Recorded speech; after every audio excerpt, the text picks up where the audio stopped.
क्या आपने कभी सोचा है कि बादल क्यों गुरुत्वाकर्षण यानी ग्रेविटी को चुनौती दे रहे हैं? कैसे वो आसानी से आसमान में तैरते रहते हैं? ये एक ऐसी रोचक घटना है जिसे हम में से कई लोग हल्के में ले लेते हैं। अगर जानो तो इसके पीछे का विज्ञान वाकई में चौंकाने वाला है। तो तैयार हो जाइए प्रकृति के सबसे दिलचस्प रहस्यों में से एक की तह टटोलने के लिए। साथ ही आगे जानेंगे कि ये बादल क्यों उड़ते फिरते हैं, ये आखिर नीचे क्यों नहीं गिर जाते। तो जी आज का साइंसकारी बादलों से जुड़ी इसी गुत्थी को आसान भाषा में सुलझाने को समर्पित। नमस्कार, मेरा नाम दिव्यांशी सुमराव है और आप देख रहे हैं साइंसकारी।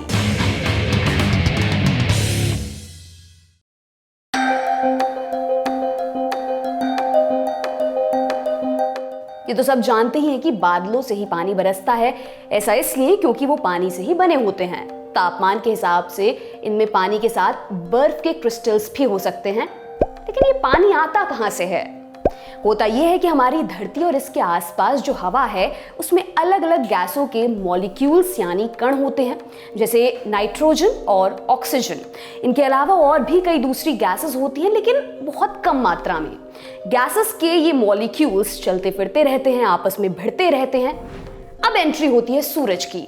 सूरज की गर्मी से जमीन गर्म होती है। इससे जमीन के ठीक ऊपर जो हवा होती है वो भी धीरे धीरे गर्म होने लगती है।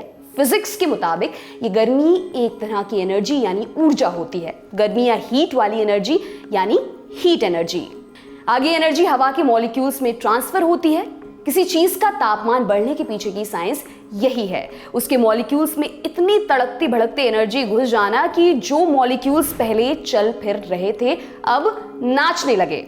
इस तरह तापमान बढ़ने पर हवा गर्म हो जाती है। अब क्योंकि आसमान में बहुत जगह है तो ये मॉलिक्यूल्स बिखर कर एक दूसरे से दूर जाने लगते हैं। मॉलिक्यूल्स के दूर हो जाने से जितने मॉलिक्यूल्स पहले एक जगह पर इकट्ठा थे अब उससे कम रह जाते हैं। इससे गर्म हवा हल्की होने लगती है, ऊपर उठने लगती है, फैलने लगती है।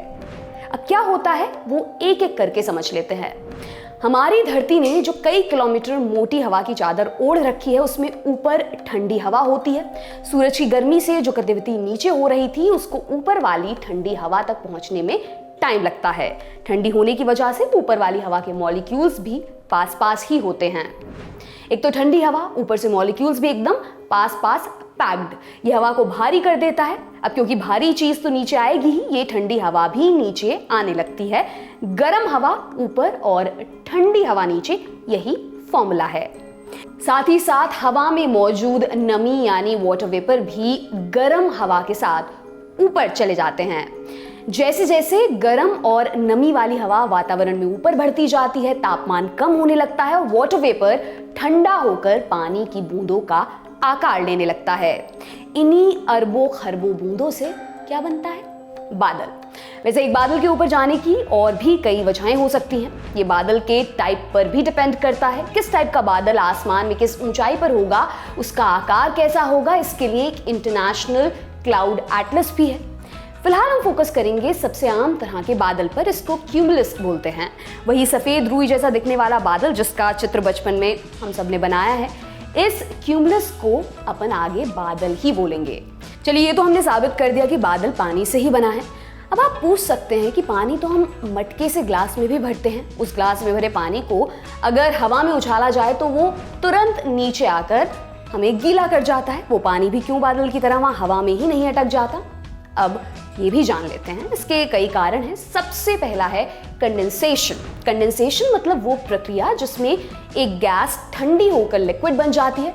आपने देखा होगा ना कि आपकी कोल्ड ड्रिंक के ठंडे ग्लास के चारों ओर कैसे पानी की बूंदें जमा हो जाती हैं। ये कंडेंसेशन की वजह से ही होता है। ग्लास के पास वाली हवा में नमी होती है, इसी नमी को वाटर वेपर बोला जाता है। ये गैस के रूप में होती है और कंडेंसेशन से ठंडा होकर ग्लास की सतह पर पानी बनकर जम जाती है।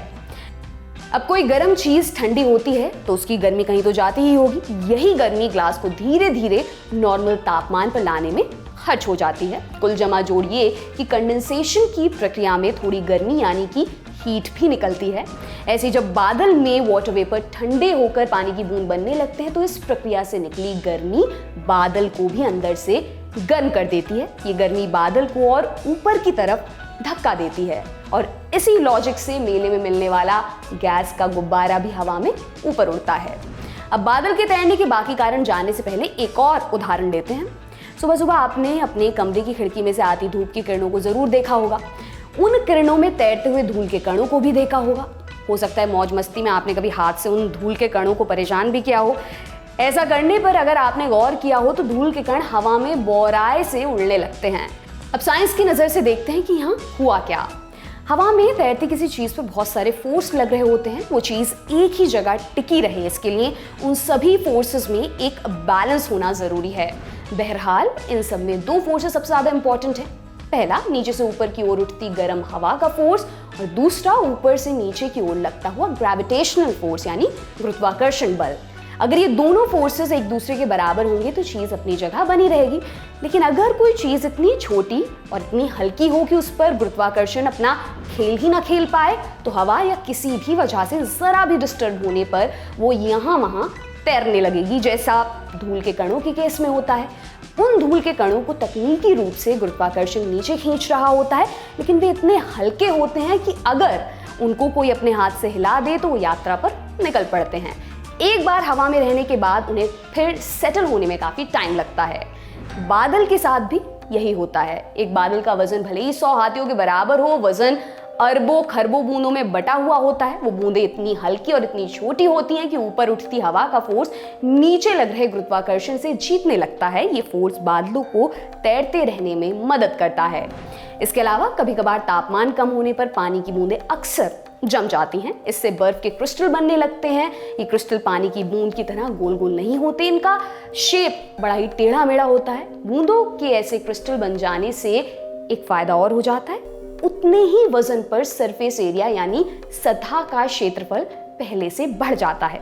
उदाहरण के लिए अगर आपके पास कोई खराब कागज हो तो वो लीजिए, उसकी एक बॉल बना लीजिए। अब अगर आप उसको फेंकेंगे तो वो झट से जमीन पर आ गिरेगी। वहीं उस कागज की गेंद की जगह अगर कागज को जस का तस उछाला जाए तो वो जमीन पर धीरे धीरे आकर गिरेगा। कागज का वजन तो शुरू से उतना ही था, लेकिन जब आपने उसकी बॉल बनाई तो उसका सरफेस एरिया कम हो जाता है। उसकी तुलना में खुद कागज का सरफेस एरिया बहुत ज्यादा होता है। इसी लॉजिक से बर्फ के क्रिस्टल का सरफेस एरिया एक बूंद की तुलना में ज्यादा होने पर उस पर हवा का फोर्स भी ज्यादा लगता है और बादल एकदम से नीचे आकर नहीं गिरता।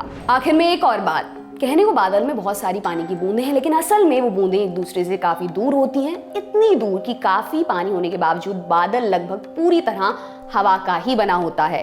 हवा में सबसे ज्यादा नाइट्रोजन और ऑक्सीजन के मॉलिक्यूल्स होते हैं। जब बादल बनता है तो उनमें से कुछ मॉलिक्यूल्स की जगह पानी के मॉलिक्यूल्स ले लेते हैं। पानी यानी H2O और H2O यानी हाइड्रोजन और ऑक्सीजन का मॉलिक्यूल। हाइड्रोजन अपने में नाइट्रोजन और ऑक्सीजन से कई गुना ज्यादा हल्की होती है। इस वजह से इतना भारी होने के बाद भी एक बादल अपने आसपास की सूखी हवा से बहुत हल्का होता है। तो बादलों के साथ यही हो रहा है। जैसे तेल पानी पर तैरता है, ये हवा पर तैरने लगते हैं। बताया जाता है कि अगर ज्यादा हवा नहीं चल रही हो तो बादल से निकली पानी की एक बूंद को जमीन तक पहुंचने में 10 घंटे से ज्यादा का समय लग सकता है। लेकिन ऐसा नहीं है कि गुरुत्वाकर्षण खाली ही बैठा हुआ है।